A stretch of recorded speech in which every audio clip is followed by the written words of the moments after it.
Hi, welcome to Shrink Wrapped. I'm Allison Colarosi here with Dr. David Colarosi, and we are here to talk about all things pop psychology. And more importantly, what is David doing with his life? I'm really into The Bachelor right now. I'm all things Bachelor. I know, it is like ruining my life right now because I just don't understand. I do not understand the concept. I don't know why you'd ever put yourself in that situation, and it causes me a lot of anxiety. When you're driving down the road and there's a car accident, don't you like to look over and see what's happening?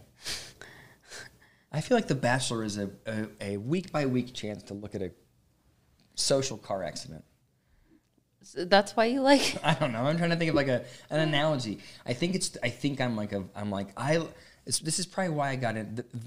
The unflattering truth is that one of the reasons why I got into psychology is because I like to know what's happening in other people's lives.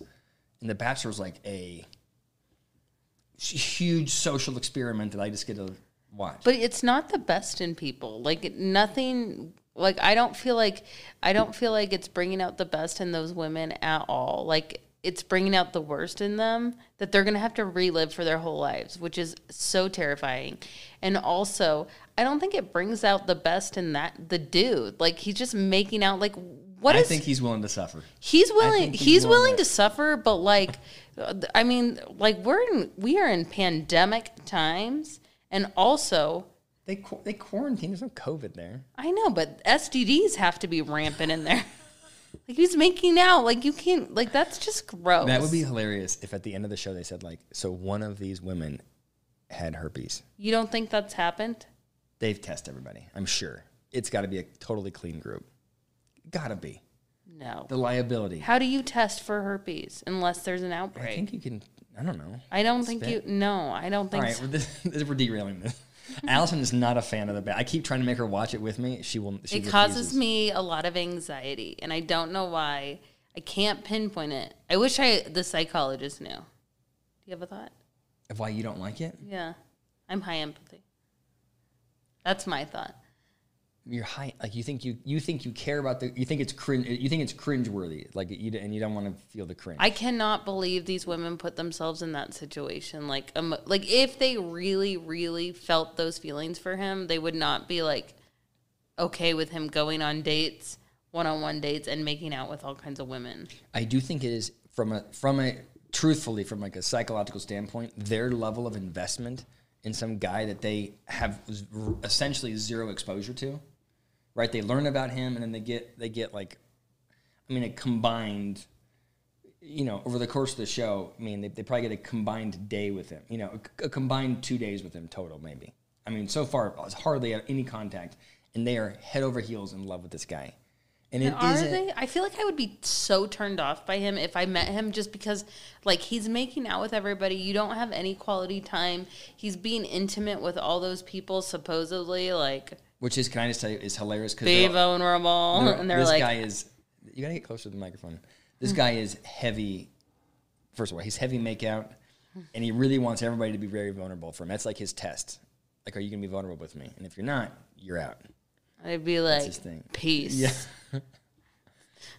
Let me tell you how bad it sucks to be in this house, okay?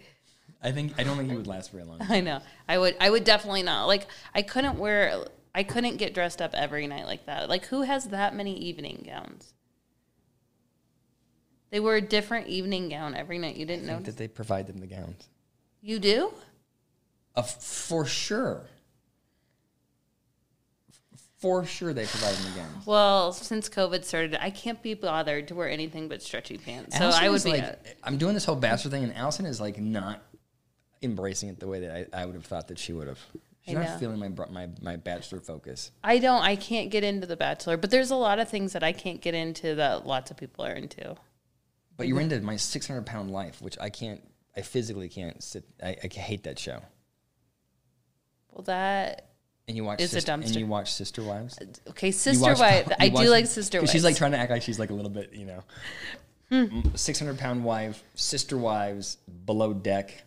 Oh, I do like Below Deck. That's true. I like it. You're not, and anything with a costume. Yeah. I like historical fiction. All right, so I'm into The Bachelor. Mm-hmm. Can I say one thing that I think is interesting about The Bachelor, just as far as, and I've talked about it on one of these videos, but what I think is super fascinating about how attracted they are is I think it's not because they're trying to please the camera. I think it's the anxiety tied to the camera. I think the anxiety of being filmed leads people to have all of the physical symptoms of being sexually aroused. And as a consequence, they think they're in love because you have this misattribution of arousal. Well, that's my theory. I find that theory interesting. But it is interesting. But I don't feel like when I'm super terrified, I'm aroused. That's because you know you're terrified. But if you were to evaluate how attractive I was, there's like so much research. If you experience a traumatic event with somebody, the rate of falling in love with that person is very high, relatively, compared to just interacting with a normal person. When you experience trauma, it brings you closer together. And part of that is you're so fearful that in that moment you connect with the other person. Yeah. I also heard that doing new things with people makes you fall in love with them. Yeah. Where did you learn that? You're going to have a good place you learn it, and I'll tell you where I learned it. It's not a good place. Where did I learn it? I don't know where you learned it. I think I learned it in psychology. I learned it from Neil Strauss. That's what I... I read that book too. Neil Strauss, who is like a fantastic author, wrote for Rolling Stone, wrote The Dirt, the Motley Crue documentary. I mean, I love him. Wrote this book called, I want to say it was called The Bible. The Pickup Artist Bible, whatever. He wrote a book about how to be a pickup artist where he embedded himself in this pickup artist culture. And he learned all the different tricks to how to game women. And when I used to be a therapist on a college campus, I had multiple boys come in and be like, this is how I'm getting girls now. And I'm using the game. And so I read the game, and it is I'm trying to think of what it's a horror, like the messages, it couldn't be worse. Even I was like, this is beyond misogynistic. It's a terrible book. I read it because you told me to read it, and I did not like it. It's not good. Yeah. But one of the things they talk about in there is that you want to psychologically make your date feel like they've dated you for a long period of time. So you do this phase shift where you take them out to breakfast and then a break, and you go to some other new location to lunch, new location, dessert, new location, afternoon activity, new location, dinner. And by the time you get them home at night, they've been on 7 different dates. It feels like they've dated you for 7 weeks, and they're more likely to sleep with you. It's a terrible book. Why did you have me read that? I think it's because it was very popular, and I was interested. And I don't know. It was a long time ago. That also caused me anxiety. Yes. He then, by the way, he wrote a book that was the opposite of his first book, saying, I'm sorry, that was a disgusting book. Anyway. Anything you want to talk about as it relates to Rachel Hollis? Yes, I did her coaching this week, her New Year's coaching. It was so good. Well, it wasn't. Actually, it was mediocre. I wouldn't say it was so good. So she goes, hey, I'm going to do this Rachel Hollis thing. And she loves Rachel Hollis. So I'm going to do this Rachel Hollis thing. So I take the kids for a few hours so she can do this coaching program. I must have been gone for 15 minutes, and I call her, and she's like, hi, how are you? And I'm like, I'm good. How are you? Oh, it's good. I go, are you crying? And she goes, yes. Yes, I am.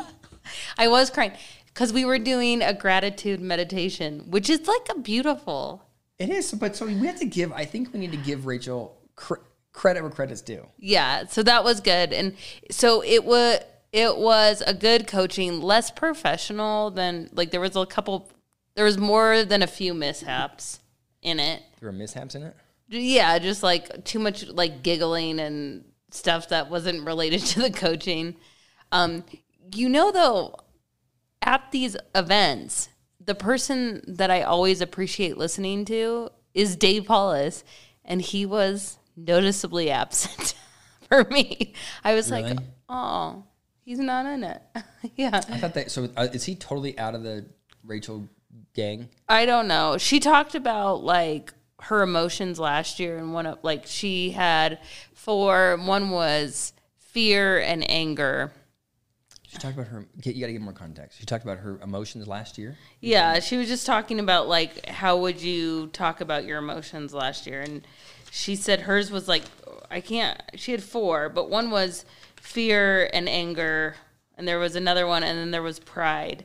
But the anger one, no, sad and anger. She was sad. She was sad for the loss of her marriage.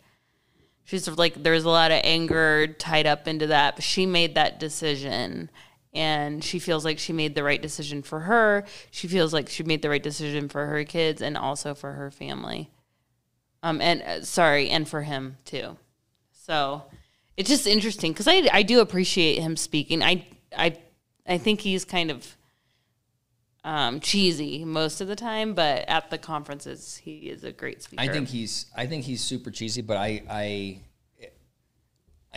not inspired by him, but I do think that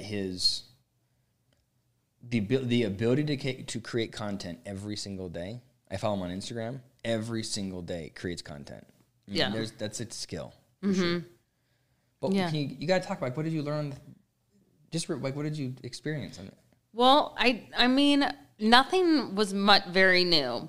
But the one thing that I thought was interesting is she brought up the Enneagram, which always makes me laugh because you hate. She did? Yeah, and she talks about the Enneagram 3s, which are the achievers. It's the world's worst assessment, and I'm going to link my video up here.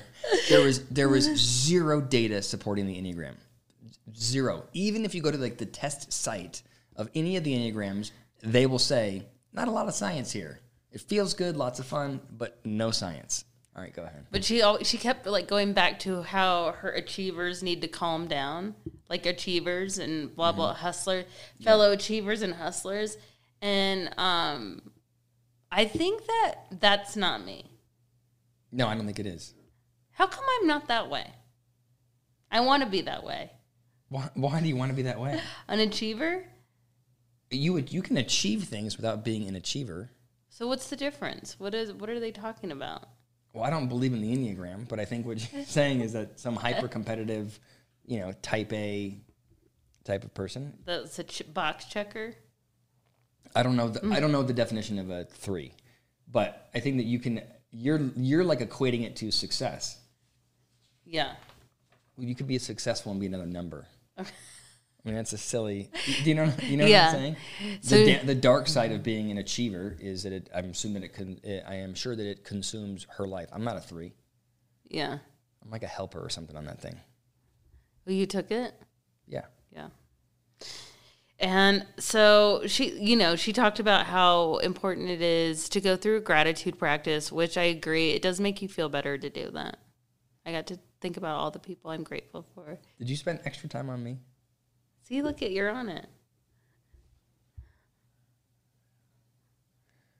I feel like I could have taken up a little bit more space on me there. There's a lot of other people there. You're number one. The other thing that was good was like doing a vision board with your kids for the year, which I thought was a great idea. It's like on Pinterest, like, what do you want your year to look like? It'd be interesting to see what Enzo wanted to put on his vision board. It'd probably be ninjas. That would be a cool thing to do. Do you think we should do that? Yeah, that'd be good. You could do it on Pinterest so you don't have to do magazines, but I think you should do it. That'd be fun. But I'm just so curious what would be on his vision board. What do you think? He's really into skiing right now. Yeah, be all skiing. Be skiing and ninjas. Yeah. Yeah. Wait, but what? So besides the gratitude board and her emotions over the last year, what was she having you do? She just went through she reminded us about the 80-20 principle, which she says 20% of your time towards something produces 80% of the result. And I've heard that. I used to be in sales, and I've heard that like 20% of your customers will give you 80% of your business. So you need to focus your time. I'm still a little confused by that principle as far as life. Like, I understand like being able to target 20% of your top rating customers and then like ignore the rest. But how do you do that? Like 20% of the time I spend with you will produce 80% of the worth of my relationship. I don't get that. Yeah. So I think I'm going to butcher this. And so anybody listening, sorry, I'm going to get this wrong. I think it's called I don't know why I want to call it the Pareto principle, but I think that's not That what is it's what called. she called it. Is that what it's called? Yeah. And I think it comes from farmers. I believe, like, in particular, like soybean farmers. But they found that, 80% of the yield of their crops came from 20% of their plot of land. Yeah. And then that principle applies everywhere in life, in business, whatever. And the idea is that you should be sort of focusing on the 20% that yields the most. But if you think about it like in a relationship, the idea would be that 20% of the time that we spend together is the valuable part of it, right? Mm-hmm. Which I think is true. 80% of the time, we're not even talking. We're just like moving around the kitchen, getting crap ready for the kids. That's not building our relationship as much as if we actually sit down. Mm-hmm. And so if we were to audit our day and go, this time is the valuable time, we should make sure that we're doing that versus saying, oh, we watched TV together, so we spent time together today. Mm-hmm. I think that's the idea. Okay, well, I like that. What about would you do it with fitness? I don't know. You're the fitness person. You're like the most, let's talk about that. You are like the most diligent exerciser, worker-outer that I've ever encountered.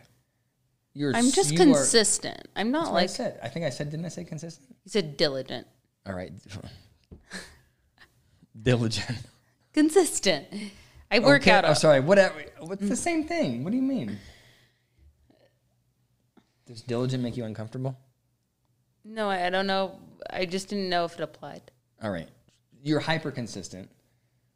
I think the argument would be, as far as the 80-20 rule, would be that there's probably most of your gain physically happens from 20% of your activity, which is true. Like if you look at me in the gym and you'd be like, you spend all the time on Instagram and watching the TV in the gym versus actually lifting weights. I hope that's not what you do. It's an expensive membership for that. Okay, but how are you so consistent? Oh, well, like I feel like that, I mean, I've always been into fitness, but I feel like when I first read like Rachel Hollis's book about trying to do 30 minutes a day, I feel like I've just consistently stuck with that. So that's like one piece of my life that has definitely become a habit and is obviously missed if I don't do it. So I wish that there were other things in my life that I was that consistent about. So I'm going to push you a little bit. Mm-hmm. Talk more about why. Like what is the mechanism you are using or that you used to make it a habit? Why does that work for you? Why does making it a habit? Because I've done it. You used a strategy or a technique? A lot of people try to work out for an hour or a half hour a day, and most people don't. So you did something from a mindset standpoint or a behavioral. You did something. I just held myself accountable because, like we will come up with excuses and, basically break promises to ourselves all the time. But like I decided that I wasn't going to break that promise to myself. Plus, I don't think I'm nice if I don't work out. Agreed.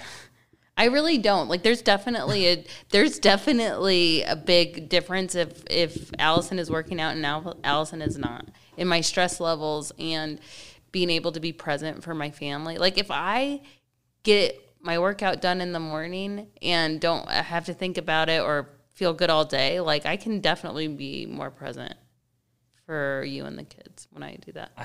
Yeah. So I mean, you work out way more than I do, much more consistently than I do. Not as hard, though. I feel like I'm consistent, not hard. That's probably part of the problem for me, though, is that, like, it's not fun for me when I work out because I'm not, like, I think you have a sustainable cadence to it. Well, I think one of the things I think you do that maybe not everybody does, I know that I don't do, is the fact, you just said it right there, that you're connecting how you feel to the workout behavior. And so, like when we think about like how do you actually change behavior, usually it's tied to anxiety. Distress leads to behavior change. Mm. And if you can link your feeling bad or your mood or whatever to working out, then when you feel distress, you're blaming it on the fact that you haven't worked out. And so I think the fact that you made that connection, like I'm not doing what I want, I'm not behaving the way I want to behave as a wife or as a mom or at my job if I'm not working out, Like Yeah. you're creating a pain. The pain point for you is clear, and the solution is clear. I think a lot of people don't create the connection. So when they just feel like crap and they're not working out, they're not connecting. It's because I'm not working out. They just didn't work out, and they feel like crap today.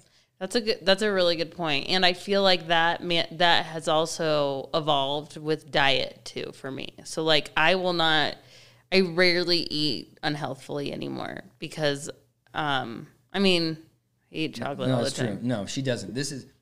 Now I'm mad. This is what she does. Is she goes and she buys a whole bar of chocolate.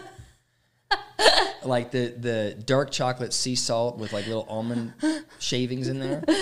She gets it, and she has 5 calories of this bar, and then she puts it in the freezer, and then she goes to bed, and then I'm up at night working. I make myself a decaf coffee, go get a little piece of chocolate, and I knock down 3/4 of that bar in one night, and I can't control myself like you. But you don't feel bad. Like I feel like if I eat unhealthfully, my energy is so bad.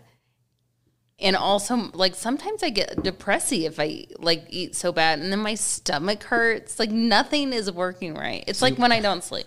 So, you know what I think my mechanism is? I get up and I get my coffee. And there's such a habit of work and coffee. And then once I have coffee, like, the snowball's rolling. And I need, like, some kind of little snack, a cookie or coffee or whatever. And then I go, David, it's 12 o'clock at night. Do you really need to have a chocolate bar or a piece of a chocolate bar? And then I think, you know, I'm married. Like, I don't think she's going to divorce me if I gain 10 pounds. Like, does it really? That goes through your head for real? I don't think it goes, not for real. But I do think that if I felt like you were going to leave me, then I wouldn't eat the chocolate. Like, that's what I mean by the anxiety. I don't think that I link up me getting a little bit heavier with any significant negative outcome. Well, you wouldn't have that outcome, but I think that's like a weird... Well, that's what I mean. That's what I mean by the anxiety driving it. But what about... Okay, here's the other thing. You and I don't drink a whole bunch. Like, we probably drink more in our youth, but I feel like our alcohol consumption has gone way down. And I think it is because, well, you never feel good, and I feel terrible if I drink now. Like, terrible. And I don't like it. So if I'm drinking a beer, I'm just going, okay, this is 150 calories for... Everyone's annoyed by us by this, but this is true. Like, how do you not feel terrible the next day? I feel awful. I can't get behind it. We have some friends that just, like, have fun getting, like, really drunk, and I'm like, how do you handle the next day? Like, you have little kids. They don't care. They don't care if you're hungover. You just charge ahead. Anyway, so I felt like the conference was good. Good things that I want to get back into. And, I want to get back into getting up early. It's just been really hard lately. So I think that's where I feel my best when I get up early. One of the things that she brought up, which I thought was super interesting and always good to think about, like, what time in your life did you feel the best? Like, emotionally, physically, all around. Okay. And if you have to bring it back to high school, like, come on. Oh, like, recently. When did you feel, like, physically, emotionally feel the best? Did she say, like, you can't do high school? No, that's me, because I feel like... All right. When did I feel emotionally best? And physically, like, you had the most energy, you were excited, you felt good, positive, you felt good in your own skin. Like, what were you doing? I feel like I don't know. What was your answer? I think I feel the best when I am sleeping, eating well, exercising, and I honestly think I feel the best when I'm intermittent fasting, which I don't really like to do that much. Yeah, that is for sure not mine. Remember that one time we did a 36-hour? That was so terrible. Yeah, we did a 36-hour. Yeah, that was brutal. I think I felt best when I felt best when I was lifting weights. Or I feel best when I'm on some kind of workout regimen. But the periods of my life when I've been on like a workout regimen, I don't know that I'm always as like intellectually stimulated. I feel like I get hyper focused on one thing and then I don't do other things. And so I don't know that the parts of my life when I felt physically the healthiest, I don't know that I felt intellectually as engaged. I wish that your fitness thing could be in moderation. Like, you're so all or nothing that, like... Okay, by the way, I run at least 3 times a week. You do. It's not like you don't do it, but like when... It sound like I'm just laying on the couch. No. But can you cancel your gym membership? No, I'm going to go to the gym. It's just a little kind of COVID-y over there. That's what I'm saying. Cancel till COVID's done. They make me... Okay, we'll talk about it later. Okay, so then the one thing that I thought was good too is if you feel like you need to fit more in your life right now, what would be the trade-off? And there's going to be trade-offs. So like if you want to exercise more, then like you may need to lose an hour of sleep. Yeah. Yeah. That's the trade-off that I'd do. Yeah. What's your trade-off? I feel like I want to get up earlier so I can focus on like other things outside of work, kids, and family, like a passion. I think it'd be so good for you to... I would like it if you focus on a passion. I know. I mean, it doesn't have to be whatever. But it's hard because it's hard because of the time, and like I feel like the emotional... This goes back to emotional energy. Like, I feel like the emotional energy outside of work and family and stuff, like, it's just like trying to remember all that stuff. I don't give myself that time. Like, just, I still have to, like, address all those thank you notes. Things like that. Like, I wouldn't give myself time until that's done. And that's never, the list is endless. Why don't you choose this? Why don't you choose a passion versus doing that? For Enzo's birthday party, he got a bunch of presents, and Allison bought, like, whatever it was, like 26, 20, whatever, 30. You have 30 different cards that you're filling out with Enzo. Mm-hmm. Like, you're the best mom in the world for doing that, and I would rather walk into oncoming traffic than do that. I mean, like, it takes per card, it's like 5 minutes. It's good to teach him gratitude, though. Oh, my God, but... The burden on you, like, it's a taxing thing. The whole thing is a burden. Like, everything about it. That's what I mean. Like, maybe that's what you, instead of getting an hour, but I feel like you're so exhausted by the end of the day because you're doing stuff like that. Like, you could spend the same time with him and play Trouble. But I'm trying to instill, like, gratitude for him. Like, I think that's like a good etiquette to instill. She also... Okay, you also do a Spanish box with him and our 2-year-old, which requires calorie burn on your part to do. I enjoy doing Spanish with them. I do.